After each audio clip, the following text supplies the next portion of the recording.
Mga kapatid, magandang hapon. Ikakabit na natin itong mga fenders. Unahin muna natin yung dito sa harap kasi kailangan makapaglinya tayo ng electrical. Unahin muna natin iano yung tornilyo kasi isisingit lang naman natin yung goma eh. Hindi siya bakal sa bakal or yero sa yero kasi magagasgas yung pintura. Ipoporma natin itong rubber. So, pakita mo yung rubber dito. Ayan. Ito ay para maiwasan na itong fender ay gumasgas dito at saka hindi maganda kung magkadikit yung dalawa. Meron ako nakitang Volkswagen, talagang yung fender niya i-winelding na rito eh. Tinabad na sigurong bumili ng ng rubber. Sara natin para makita nila yung ganda. Ayan. Oh. Yan, ganyan siya kaganda, ganyan siya kakinis. Dito kay Autorans, muli nating binuhay itong mga ganitong sasakyan dahil unang-una matipid din po ito sa gasolina at dahil nga sa naka-electric air condition ito, talagang lalo pa siyang titipid sa gasolina. At lalagyan din po natin ito ng electric power steering. Mga kapatid, tignan nyo po yung video nung Volkswagen na to, nung kinuha ko po dyan sa Las Piñas. Tignan nyo po ang itsura niya, faded na yung kulay, may mga kalawang din. At ito nga po ay na-body repair na namin at ito po ina-assemble na po namin ni Nel. Ito yung ating spacer rubber dito po sa kabilang side para maprotektahan yung pintura at hindi po magasgas itong pinaka-body. Mamaya babalikan ko yan para ikwento ko ulit kung ano pa yung mga susunod nating gagawin. Siya nga pala mga kapatid, nakakabit na po yung evaporator nito. After ng election, tatapusin na po yan ni Engineer Tolitz. Meron pang nabibili talagang mga ganito. Oh, ayan oh. Kabit na natin oh. 'Di ba? So ito pong Volkswagen, napakarami po ng piyesa nito. O ayan, nakakabit na siya. Ang ganda ng tignan no.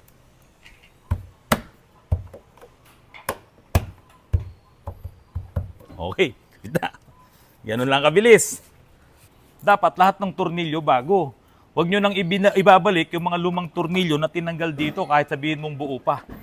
Yun kinagat na yun ng kalawang, may kalawang na yun. Kaya kapag yun pa ang ikinabit mo, kakalawangin na ulit yun ng tuluyan. Kailangan ko ng paanda rin to, kailangan na nitong maiparehistro sa LTO. Siyempre, dadalhin pa natin to para sa emission. At saka, pagka ito'y pinarehistro natin, dadaan pa to sa Motor Vehicle Inspections. So baka mamaya bumagsak. Pero sigurado ko, galing to kay Autorans, hindi ito babagsak. At dun sa mga kaibigan natin dyan sa LTO, sa Motor Vehicle Inspection, kumusta po kayo dyan, mga kapatid? Ito yung pinto dito, yung trunk door. Talagang balot na balot, Kuya Joseph ipoporma ko lang at makita natin. Ito pala yung bisagra. Yung stepboard nito, Kuya Joseph, pagbalik nyo, ayusin nyo na rin. Opo. Oo. Kung kinakailangan pinturahan, pipinturahan natin. So, eto na po yan. Pasok yan sa loob eh. Ayan. Alalayan mo lang muna, Kuya Joseph Baka mahulog at bibidyohan na muna natin. So ayan mga kapatid. Yan na po yung forma itong ating Volkswagen. Tignan nyo rito. Ayan. Ganda-ganda ng kulay talaga.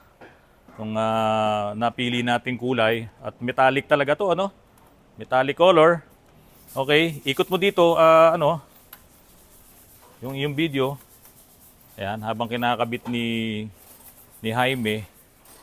Yan, dito. Punta ka rito. Yan. Patapos ka na dyan, Dito naman si Nel. Tignan nyo. Tapos hanggang mamaya, hanggang sa mabuo ko, yung right fender doon sa likod, yun yung last na ikakabit natin. So ito, imumove mo pa to, Itong kabilang Volkswagen, nanahinto kami dito dahil talagang maraming bulok dito na inaayos pa kami. Kaya lang, merong kailangan gawin si Tokayo, merong project na dumating, pinauna ko muna yon para makatulong tayo sa subscriber po ni Autorans. Okay, ito muna ang kanyang itsura. At sigurado, kapag ito ay natapos na, magiging ganito rin po ang itsura nitong ating si puti na Volkswagen. Tingnan nyo po, ang ganda ng tignan pag malapad na, pag nakakabit na yung ating dalawang fender. Ito mga kapatid, nakita ko lamang sa FB Marketplace na i-post ni Kuya Eugene. Hindi ko tinantanan, hindi ko pinabayaan na hindi ko siya kagad makausap. At nung nakausap ko siya nung nakarang araw, sabi ko, ako na yan, ako na bibili, pupuntahan kita dyan. Kaya eto na po kami. Kinuha na natin, binayaran natin. para maiuwi na itong kotseng kuba. At magamit na natin, mapaandar na natin. At ako'y nanggigigil dahil yung isang kotseng kuba na ginagawa namin ay hindi pa tapos. Mga kapatid, nakita nyo po ba yung SCTEX footage doon sa naaksidente ng Solid North? Yung maraming namatay. Kung napanood nyo po yung video na yon, kitang-kita po na malayo pa yung bus ay nakapila na itong mga maliliit na kotse doon sa cast lane. At halos 100 meters mahigit yun, napuno nila yung kahabaan ng lane na yon, kaya po umabot doon sa 2 lanes lang, at nung dumating na nga yung bus, ay nabangga yung Nissan Urban, pati yung isang SUV, na bumangga naman doon sa malaking truck. So malagim na trahedya, maraming namatay, kasama na nga yung mag-asawa na engineer na naiwan ng kanilang anak.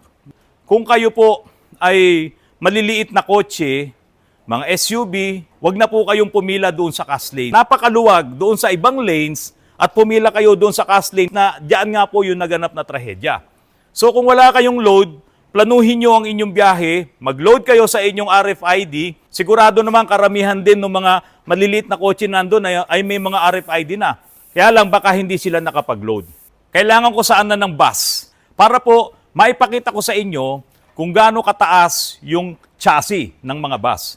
Yan po ba ay ganito lang kataas? Yan po ba ay ganito kataas? Kasi po mga kapatid, ito pong ikikwento ko sa inyo ay may kinalaman doon sa naaksidente diyan po sa SCTEX. Kasi po, yung van po na ginamit doon, siguradong mababa lamang po ang chassis nun. Kaya nga pag umaakyat ka sa van, di ba? Hindi ka naman mahihirapan umakyat eh. Pagdating mo doon sa flooring, mababa lang. Halos ganito lang yung taas ng flooring ng mga van po na yan. Yung Nissan Urban, yung mga Hi-Ace po na yan, mga Grandia, pati yung mga commuter, mababa lang po ang chassis niyan. Kaya kung titignan nyo, ito po, ang chassis ng van. Pero itong ginagawa kong patrol na ito na itinas natin, dahil gagamitin naman to diyan sa Caliraya Farm ng may-ari, off-road po talaga ang gamit dito, kaya ito itinaas, ito po yung chassis niya. Ayan. Samantalang yung van na nasira, yung Urban, malamang hanggang dito lamang po ang chassis nun.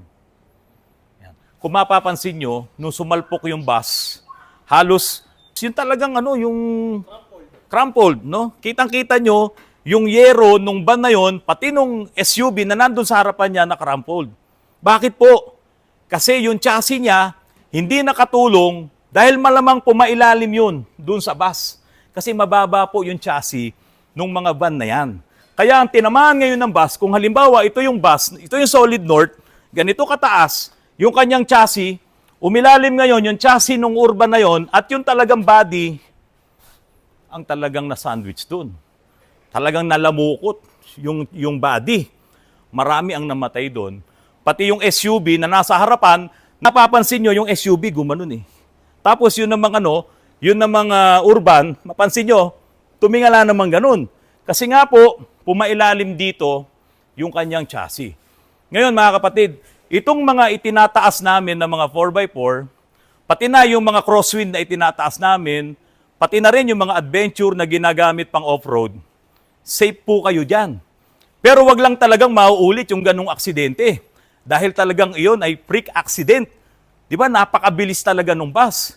Ngayon, kung halimbawa lang nangyari dito yon, baka walang namatay. Kasi yung chassis nito at yung chassis ng bus, magbabanggaan sila at tutulong ngayon yung chassis nito para hindi mag-crumpled yung sasakyan. Yun ngayon ang advantage ng mga malalaking sasakyan. Yun ang advantage ng mga malalaki ang gulong. At least kahit paano may panlaban ka dahil naitaas mo ang sasakyan mo. Pero hindi ko sinasabing gawin nyo yan sa mga sasakyan nyo dahil hindi naman lahat pwedeng itaas. Kaya kung mababa lang ang sasakyan mo, huwag kang pipila sa lane ng mga malalaki at dambuhalang sasakyan. Dahil kahit pasabihin mong hindi katulad nung bus na Solid North yung bumangga na yan, hindi ganun kabilis, kung halimbawa nabitawan ng clutch, biglang umabante, delikado ka pa rin. Kaya nga mga kapatid, yung mga kotse, yung mga nakarang aksidente, meron pa nga dito sa Marcos Highway, yung mga kabataan sobrang bilis. Di ba, umilalim doon sa truck, sa 10-wheeler. Ano nangyari doon? Wala pong natira doon. patay lahat. Kasi umilalim yung kotseng ganun. Doon sa chassis. Umilalim sila. Kasi mataas ang chassis ng mga truck na yan at ng mga bus na yan. Kaya kung pipila ka dyan, doon ka pupunta sa lane nila, napakadelikado. Kaya wag na wag kang papayag na ilagay mo ang buhay mo doon sa ganong sitwasyon. Huwag kayong pipila sa cast lane nasaan yung mga malalaking truck. Di ba? Pansinin niyo po yung video na yan. Ang mga kotse ngayon, ang bibilis, ang ninipis ng kaha. Di ba? Para makatipid sa gasolina. Pero napakadelikado naman dahil unang-una yung mga kotse na yan, wala yung mga chassis. Kaya ito po ang tatandaan nyo. Wag nyo nang uulitin na pumila kayo dyan sa cast lane. Ngayon, doon sa nakaraang vlog ko po tungkol dyan. Mga kapatid, may mga nag-comment doon na nagagalit pa sila sa management ng TPLEX, ng SCTEX, nagagalit sila dahil daw isa lang daw yung cast lane. Kaya po humaba yung pila na yon. Totoo naman talaga. Dahil nga, maraming hindi naman bumili ng RFID dahil hindi naman talaga ipinagbawal ng direkta ng DOTR yan. Dagdagan nyo kasi yung cast lanes kasi napupuno. Ang gawin nyo ngayon dito, meron talagang lanes para sa mga malalaking truck at merong lanes para sa mga private vehicles para makaiwas po sa problema. Kaso, i-adjust nila ngayon yun kasi almost 100 meters lang yung lawak kung saan nagkaroon ng 4 lanes. Pagtapos ng 100 meters na yun, 2 lanes na lang. Kaya magkakaproblema pa rin. Since yan na ngayon ang problema, talagang mapupuno yan, kayong mga maliliit na sasakyan, planuhin nyo ang biyahe nyo, planuhin nyo lahat ang dapat nyong gawin kapag babiyahe kayo sa mga super highways na yan, na kailangan ng RFID, magpalagay na po kayo ng RFID.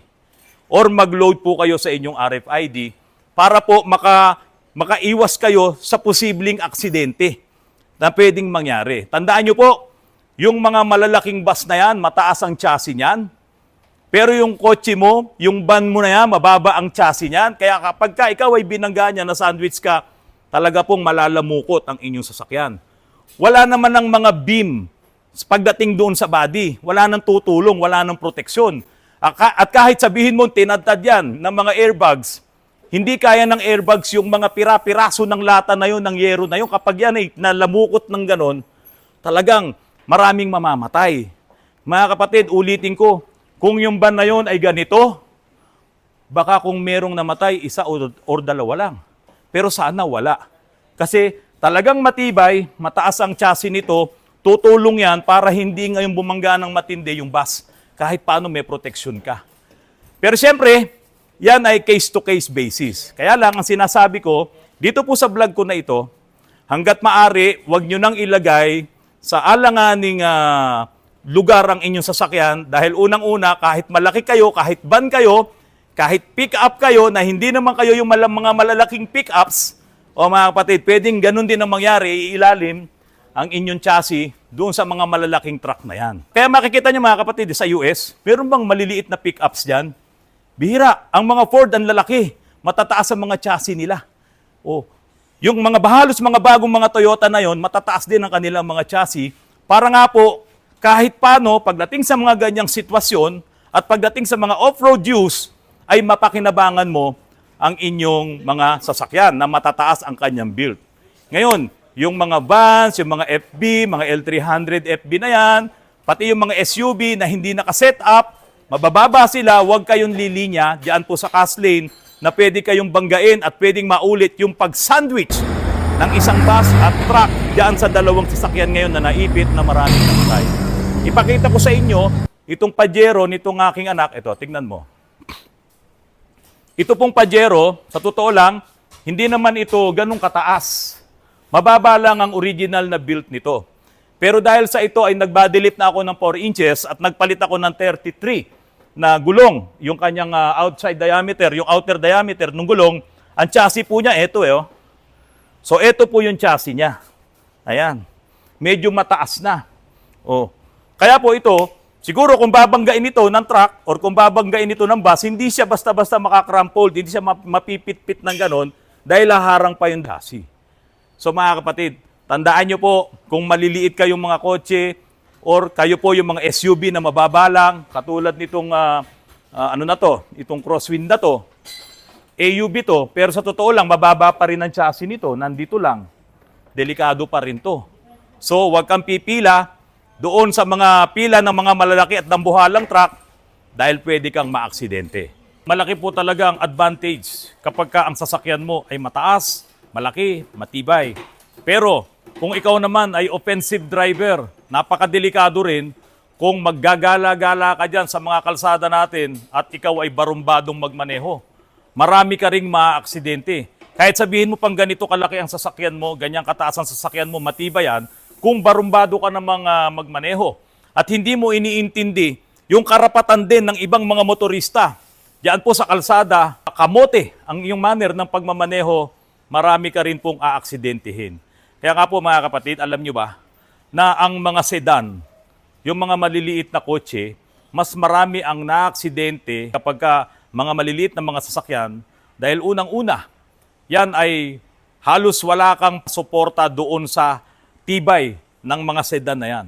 Pangalawa, karamihan sa mga sedan, palibasa yung presyo nila ay hindi katulad ng mga presyo ng mga SUVs na mga mahal, ang kanilang mga safety features ay kakaunti lamang. Hindi katulad ng mga mamahaling mga SUVs, mga mamahaling pickups, or yung mamahaling mga electric vehicle na kompleto sa mga safety features, meron silang ADAS, meron silang early warning doon sa, halimbawa may tumawid, mamembreno mismo, may automatic braking ang inyong sasakyan, yung mga matataas ang modelo. Kaya lang mga mahal yun. Hindi katulad nung mga mumurahing sasakyan na yan ngayon naman yung ina-acquire ng karamihan dahil nga maliit na pera lang, kaunting down payment lang, makakabili ka na nung mga sedan na yan, nung mga kotse na yan. So mga kapatid, lalo po kayong mag-iingat. Tatandaan po natin, ang aksidente ng dalawang sasakyan, kung ang sasakyan ay ganito kalaki at ang sayo naman ay kotse, mas talo talaga yung kotse. Kaya dapat talaga mag-iingat po kayo. Para maingatan natin ang ating buhay, lalong-lalo na yung mga pasahero po natin. Okay mga kapatid, ito yung ating busina na ilalagay dito sa ating Volkswagen. Ito po ay blow pump na busina. O talagang Germany pa rin ang ating brand ng busina, made in Germany. Dahil ang ating Volkswagen ay made in Germany din. Yan, ito ang ating gagamitin na busina. Lagay ko na dito para hindi po mawaglit. Yan.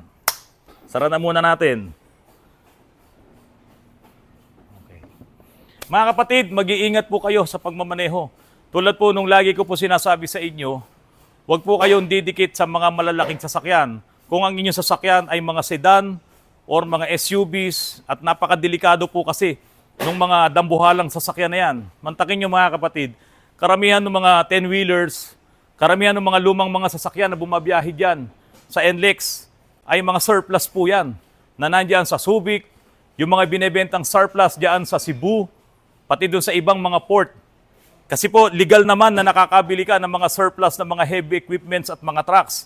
Yan po, karamihan ay mga converted din.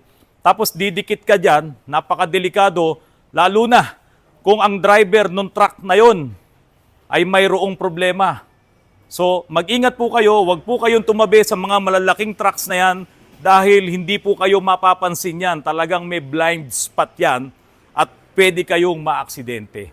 Mga kapatid, muli po, ako po ay nagpapasalamat sa patuloy na tumatangkilik ng aking channel. Salamat po sa panonood nyo sa aking video sa araw-araw. Paki-share, paki-like at paki-subscribe po ang aking channel. Magandang hapon po sa inyong lahat.